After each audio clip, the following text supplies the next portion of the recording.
Welcome to Renaissance English Tuition, helping you go places. The Tribune Jalandhar Saturday dated 23 December 2023 के opinion page पर page number 12 पर एक article publish हुआ है जिसका नाम है zero and it's variegated hues.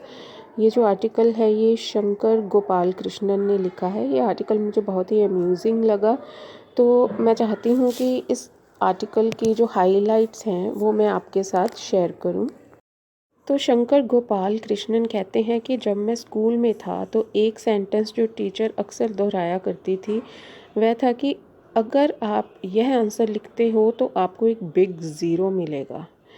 तो शंकर कहते हैं कि ये जो सेंटेंस है मुझे ये सोचने पर मजबूर करता था, क्या ज़ीरो को हमेशा बिग या स्मॉल होना ज़रूरी है?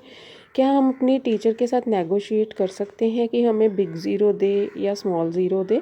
क्योंकि ज़ीरो तो ज़ीरो ही होता है। क्या ज़ीरो को इसके साइज़ के साथ बताना ज़रूरी है? फिर हमें इसी सेंटेंस की एक मॉडिफिकेशन सुनने को मिलती थी कि आपको एक बड़ा अंडा मिलेगा, you will get a big अंडा। तो मेरा दिल करता था कि मैं आपको अपनी टीचर से पूछूं कि आप पहले सोच लीजिए कि आपने हमें ज़ीरो देना है या अंडा देना है, और अगर हमारे पास चॉइस है तो मुझे लगता है कि जो स्टूडेंट्स हैं वो ज़रूरी है कि वो अंडा लेना ही पसंद करेंगे, क्योंकि अंडे को तो खाया जा सकता है। फिर शंकर जी कहते हैं कि मेरी इमेजिनेशन को पंख लग गए और मैंने विजुअलाइज़ किया, मैंने कल्पना की कि जो हमारी टीचर हैं वो ध्यान से एक ट्रे में अंडे रख के लेकर आ रही हैं और उनके हाथ में चेक की हुई आंसर शीट्स भी हैं। और कहते हैं कि मैंने देखा कि जो स्टूडेंट्स हैं वो एक लंबी लाइन बनाकर खड़े हैं और अंडे ट्रॉफीज़ की तरह इकट्ठे कर रहे हैं। एक ज़ीरो के लिए उन्हें एक अंडा मिल रहा है, जितना बड़ा जिसका फेलियर है उतना ही बड़ा उसको अंडा मिल रहा है घर लेकर जाने के लिए। आगे शंकर जी लिखते हैं कि अब तो ज़माना नेगेटिव मार्किंग का आ गया है, आजकल स्कोर्स नेगेटिव में भी मिलते हैं, फिर भी जो एक बिग ज़ीरो को जो रुतबा प्रदान किया गया था हमारे टीचर्स के द्वारा वो नेगेटिव मार्किंग को नहीं मिल सकता है। शंकर गोपाल कृष्णन आगे कहते हैं कि मुझे हैरानी होती है कि ज़ीरो और अंडे के बीच में ये जो रिश्ता है ये कायम कैसे हुआ। मे बी कहते कि शायद ये अंडे की शेप के कारण है। शंकर गोपाल कृष्णन जी का ये आर्टिकल मुझे बहुत ही इन्फॉर्मेटिव लगा है। आगे ये बताते हैं कि जो ऑस्ट्रेलियंस है वो ज़ीरो के लिए डक वर्ड यूज़ करते हैं, डक यानी कि बत्तख। इन्होंने एक सेंटेंस लिखा है यहाँ पर एग्ज़ाम्पल के तौर पर कि so and so got out for a duck, कि फ़लाना बंदा ज़ीरो पर आउट हो गया, means got out for a duck. वो कहते हैं मैं मानता हूँ इस चीज़ को कि जो बत्तख है वो अंडे देती है, लेकिन बत्तख इसके अलावा भी बहुत कुछ करती है। ये जो जर्नी है हमारी ज़ीरो से अंडे तक की और जो अब अंडे से डक तक की जर्नी है, ये तो बहुत ही ज़्यादा मतलब बड़ी बात हो गई है। ये तो ज़ीरो का जो मतलब है हमने बहुत ही ज़्यादा स्ट्रेच कर दिया है। ज़ीरो से अंडा, चलो अंडा तो ठीक है, अब अंडे से डक, मतलब डक का मतलब भी ज़ीरो। इससे आगे वे लिखते हैं कि जो अंग्रेज़ लोग हैं, जो द इंग्लिश पीपल हैं, वो ज़ीरो के लिए वर्ड यूज़ करते हैं नॉट। NOT वाला नॉट नहीं, ये नॉट है NAUGHT वाला नॉट। ठीक है, बात में और नॉट्स पड़ गई हैं। कौन सी नॉट्स? KNOTS, यानी कि गांठों या उलझनों वाली नॉट्स।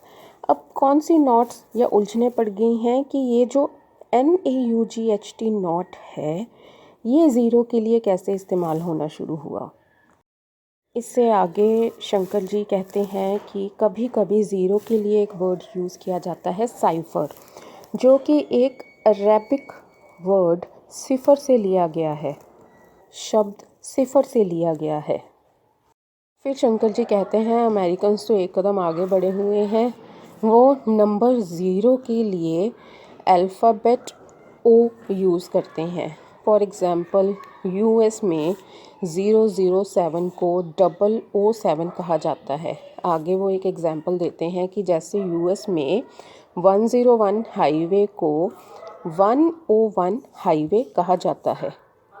मतलब उन्होंने नंबर जो है 0 उसको इंग्लिश अल्फ़ाबेट ओ से रिप्लेस किया हुआ है। से आगे शंकर गोपाल कृष्णन जी लिखते हैं कि कुछ भारतीय भाषाओं में 0 के लिए शून्य शब्द का प्रयोग किया जाता है।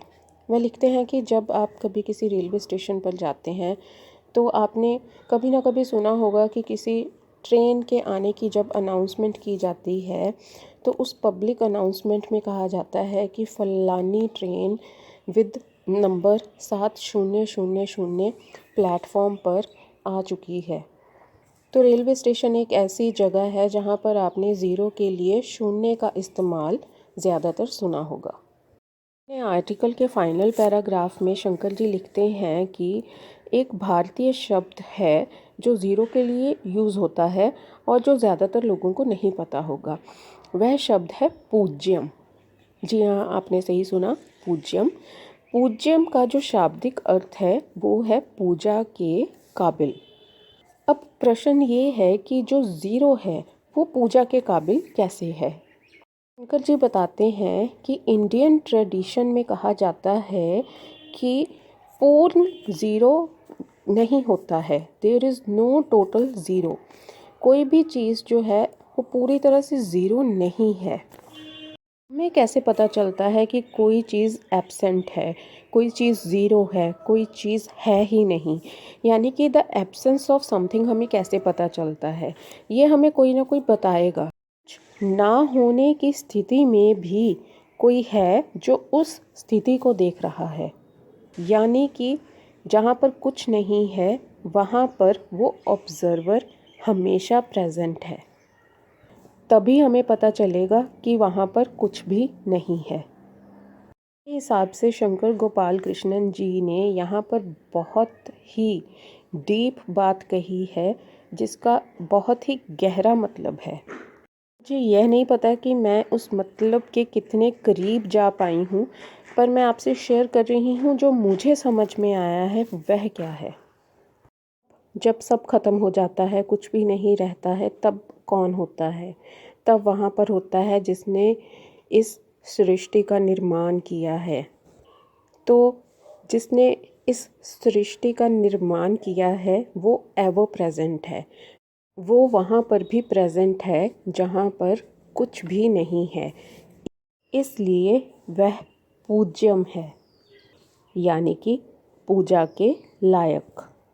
हर शून्य में उस शून्य को देखने वाला निहित है और वह जो शून्य को देखने वाला है वह पूज्यम यानी कि पूजा के लायक है।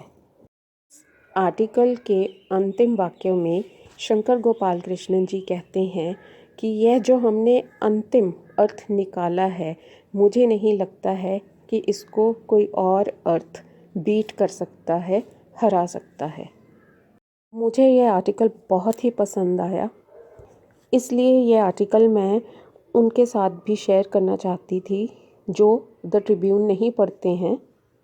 आई होप आपको मेरी यह कोशिश अच्छी लगी होगी। हाँ, इसके अलावा एक शब्द 0 के लिए मुझे भी पता है जो शंकर जी ने अपने आर्टिकल में नहीं लिखा है, वो है ज़िल्च। ZILCH, ज़िल्च। इसके अलावा अगर आपको कोई वर्ड पता है जो 0 के लिए यूज़ किया जा सकता है तो प्लीज़ कमेंट बॉक्स में ज़रूर शेयर कीजिएगा। शंकर गोपाल कृष्णन जी के इस आर्टिकल से मैं जस्टिस ना कर पाई हूँ तो मैं क्षमा प्रार्थी हूँ। अपने लिमिटेड नॉलेज और ज्ञान की हेल्प से मैंने इस आर्टिकल को समझा है, और अगर किसी के पास इस आर्टिकल की कोई और इंटरप्रिटेशन हो तो प्लीज़ शेयर ज़रूर करिएगा। Thank you for watching our video. Don't forget to like, share, and subscribe and hit the bell icon for our latest updates.